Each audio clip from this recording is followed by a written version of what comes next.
अस्सलामुअलैकुम, मैं Mohammad Shahnawaz Anjum. Chemical stock की फ़ाइल रोज़ाना की बुनियाद पर हमने अपडेट करनी है, तो कैसे करेंगे। फ़ाइल को ओपन किया।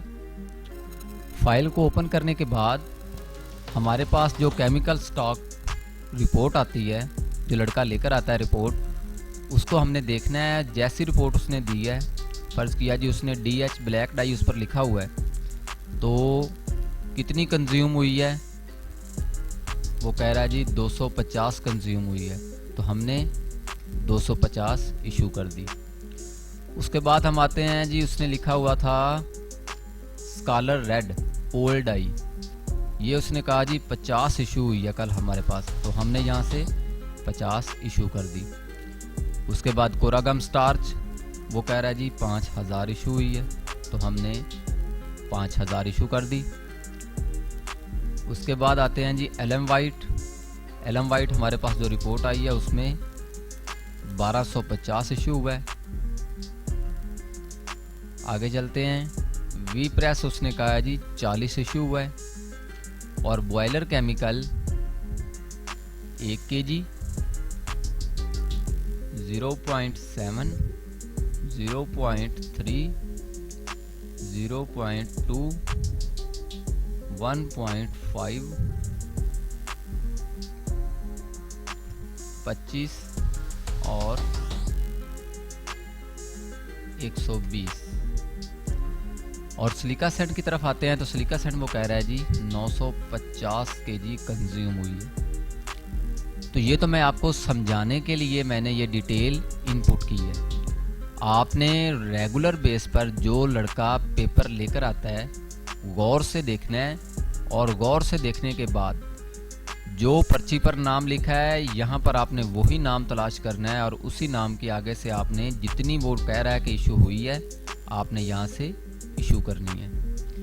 दूसरी बात, उसी पर्ची की बैक साइड पर लिखा होगा कि कौन सा नया केमिकल आपके पास आया है।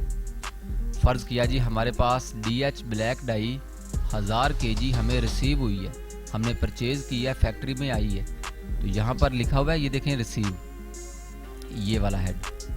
तो रिसीव में हमने क्या लिखना है, 1000 kg हमें रिसीव हुआ है। इसी तरह कोई भी केमिकल है, अब जैसे ये एलम वाइट है, हमें कितना रिसीव हुआ है जी 2000, तो यहाँ पर 2000 इनपुट करना है। कास्टिक सोडा 100 kg आया, तो हमने यहाँ पर 100 kg इनपुट किया हुआ है। ये इशू कितना हुआ है 25 kg, तो ये देखें 175 kg बाकी रह गया। इस तरह कोई भी नया केमिकल आता है, आपने रिसीव वाले इस कॉलम में इनपुट करना है। जो भी आपने इशू किया, वो इशू वाले इस कॉलम में आपने इनपुट करना है। ये बॉयलर केमिकल हैं, तो रेगुलर बेस पर जितने भी केमिकल इशू होते हैं, वो आपने गौर से देखने के बाद, पूछने के बाद इशू करने हैं।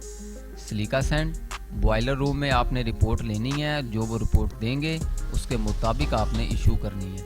यहाँ पर मैंने अपनी मर्ज़ी की है, लेकिन मैंने सिर्फ आपको समझाना है। दूसरी बात, जब हमने अगले दिन इसी फाइल की मोर कॉपी करनी है, तो सबसे ज़्यादा जो मसला बनता है वो बनता है बैक फॉरवर्ड का। अक्सर होता है, गलती हो जाती है, मिस्टेक हो जाती है, तो बैक फॉरवर्ड सबसे बड़ी प्रॉब्लम क्रिएट होती है। तो हमने क्या किया जी, इसकी फ़र्ज़ किया हमने, आज की ये फ़ाइल हमारी कंप्लीट हो गई, इसको मोर कॉपी करना है, कल जो हमने फ़ाइल कंप्लीट करनी है। तो कैसे करेंगे, मोर कॉपी का तरीका भी सीख लें। इसको हमने मूव और कॉपी पर क्लिक किया, create a copy, move to end select किया, तो ये देखें हमारे पास कॉपी मूव होकर आ गई।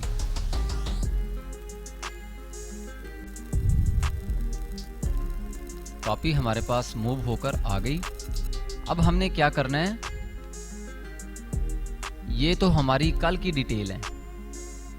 अब हमारा करंट बैलेंस इस वक्त कितना है 2025, तो हमने क्या करना है, ये जो लिखा हुआ है 2025, इसको हमने यहाँ पर लिखना है 2025।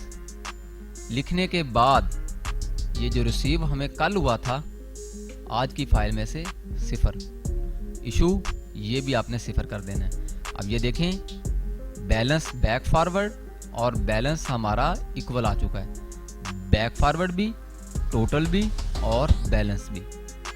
बिल्कुल इसी तरह यहाँ पर आते हैं ओल्ड डाई में, तो यहाँ पर हमारा बैलेंस है 25, तो यहाँ पर हमने 75 की जगह करना है 25 और इशू के 50 डिलीट। तो ये देखें 25 आ चुका है। बिल्कुल इसी तरह यहाँ पर लिखा हुआ है, इसको आपने कॉपी कर लें या वैसे आप मैनुअली टाइप कर लें, ये आप पे डिपेंड करता है। अगर आपने कॉपी करने के बाद पेस्ट करना है तो आपने ये बात जहन में रखनी है कि पेस्ट करते हुए आपने ये देखें ये 123 लिखा हुआ है, इस कमांड पर आपने क्लिक करके पेस्ट करना है। पेस्ट होने के बाद 5000 इशू हुआ, हमने डिलीट किया, तो ये देखें हमारा बैलेंस तीनों कॉलम्स में एक जैसा है। यहाँ पर आए तो यहाँ पर भी हमने 9840, तो ये एंट्री रिसीव की डिलीट, इशू की एंट्री भी डिलीट। कास्टक सोडा हमारा बैलेंस कितना है 175, तो रिसीव हमने नील और इशू भी हमने 0 कर दिया, तो 175 रह गया। ये देखें 71 हमारा बैलेंस है, तो हमने यहाँ पर 71 किया, 40 को डिलीट किया, तो ये देखें हो गया। यहाँ पर आएँ, सारे कॉलम को सिलेक्ट करें, कॉपी करें और यहाँ पर आएँ। 123 में आपने कभी भी नहीं भूलना, वरना आपका सारा फार्मूला गड़बड़ हो जाएगा।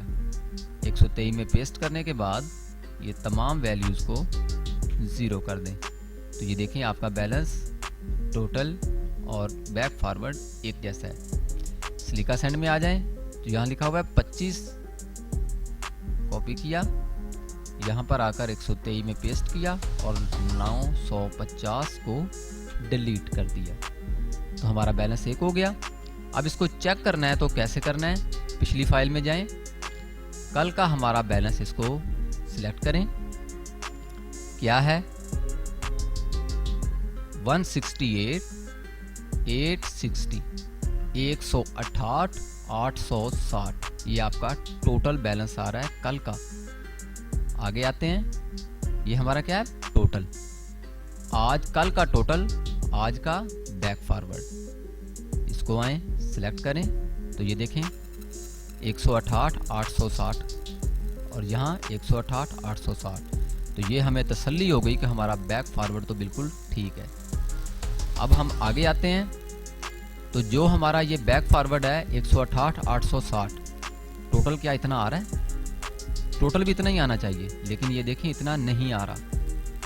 हमें पता चल गया कि हमने कोई गलती की है। कहाँ की है, ये देखें, ये हमने मोर कॉपी अगली फाइल की है, लेकिन ये देखें कल की एंट्री है, हमने आज डिलीट नहीं की थी। आप देखते हैं, ये देखें 168,860 आ गया। अब यही हमारा बैलेंस भी होना चाहिए, ठीक हो गया। इस तरह आपने मोर कॉपी करनी है केमिकल स्टॉक की इस फाइल की। अब आप जब आज की डिटेल आपके पास पर्ची आएगी, फर्ज किया जी DH ब्लैक डाई 30 इशू हुई है, कर दें। ये देखें जो जो केमिकल आज इशू हुआ है आप वो केमिकल करेंगे, तो आज की डिटेल आपकी नए सिरे से इनपुट होगी, तो नई फाइल आप इसका प्रिंट आउट निकाल कर टॉप मैनेजमेंट को फाइल में लगाकर भेज देंगे। इस तरह गलती की गुंजाइश नहीं है। और मैं आपको आखिर में यही कहूँगा, कोई जो मर्जी कहे, आपने जल्दबाजी नहीं करनी। जल्दबाजी के नतीजे में गलतियाँ होती हैं और गलतियों के नतीजे में फिर इंसल्ट होती है। दुआओं में बंदा इन चीज़ को याद रखें। अल्लाह हाफिज़।